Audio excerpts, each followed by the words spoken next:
Permettez-moi de revenir sur un point particulier.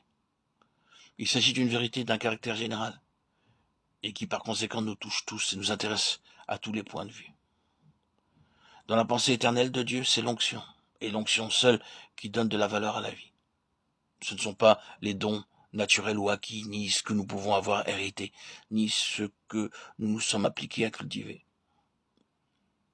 Quand nous parlons de la valeur de la vie, nous ne pensons naturellement qu'à la valeur qu'elle peut avoir pour l'accomplissement du plan de Dieu. Ce n'est ni ce que nous avons de naissance, ni ce que nous avons acquis du fait de notre éducation qui donne à notre vie sa valeur fondamentale.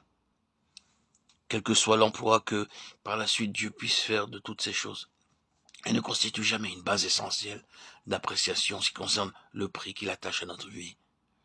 Cela ressort de toute évidence de ce simple fait facile à constater. Quand il s'est agi pour Dieu de réaliser quelque grand dessein, c'est bien souvent sur un homme ou une femme, dépourvu d'avantages naturels ou de privilèges acquis, qu'il a jeté les yeux et dont il s'est servi pour faire éclater sa puissance. Il est exact d'autre part que Dieu s'est aussi servi d'hommes et de femmes qui devaient beaucoup à leur naissance ou à leur éducation. Le fait donc que la chose soit vraie dans les deux cas montre bien qu'il doit y avoir un autre facteur. Cet autre facteur, c'est précisément l'onction. J'insiste, c'est l'onction qui donne de la valeur à la vie. Il faut que nous soyons au clair, une fois pour toutes, sur ce point essentiel.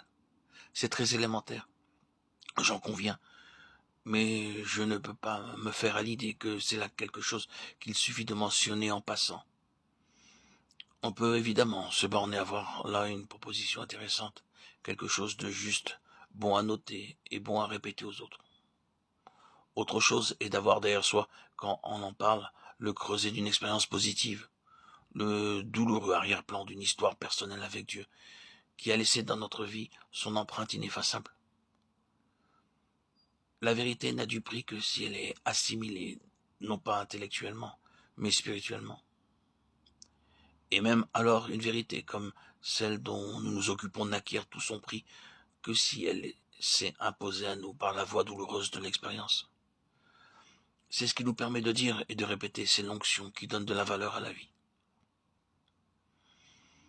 Quand pour expliquer le succès relatif de son ministère, un serviteur de Dieu se met à faire état de ses dons naturels, des connaissances qu'il a acquises ou des capacités qui lui sont propres, il va au-devant d'un désastre. Tôt ou tard, ses yeux s'ouvriront à la tragique vanité de ces choses. Il se sentira perdre pied, et la situation dans laquelle il se trouvera lui arrachera ce cri. Ah, si seulement je ne m'étais jamais mêlé de l'œuvre de Dieu. Mais l'inverse est vrai aussi, et c'est un fait pour lequel nous pouvons bénir Dieu. L'onction donne à la vie une valeur à laquelle elle n'aurait jamais pu atteindre et que rien d'autre n'aurait pu lui donner.